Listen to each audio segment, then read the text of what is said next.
Could I just interrupt at that point? You say socialism is impossible in a technical sense.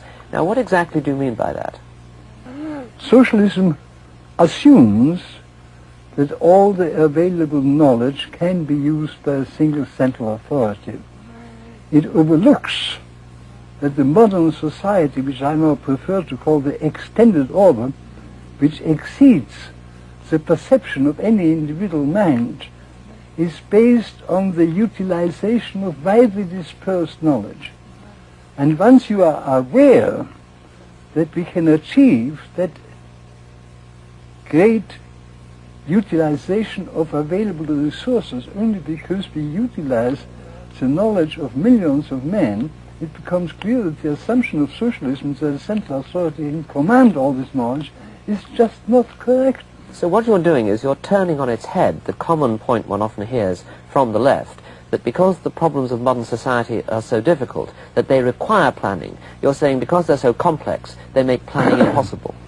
Well, I think the nicest form to put it is to say that socialism, protesting against the production for profit and not for use, objects to what makes the extended society possible.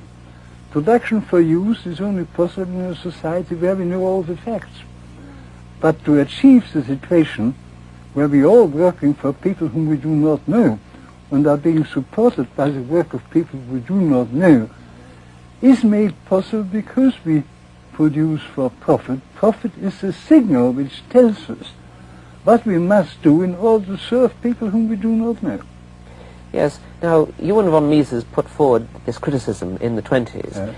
What reaction did you get from the socialists of the day?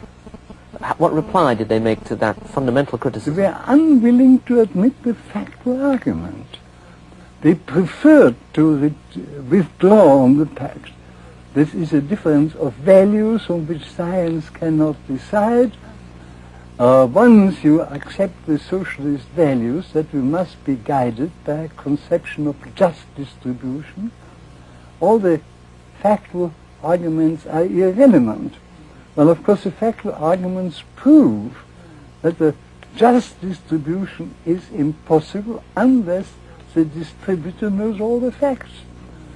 So my answer is, if the factual assumptions of socialism were correct, it would be a moral duty to aim at the just distribution. But you have to recognize you cannot do it.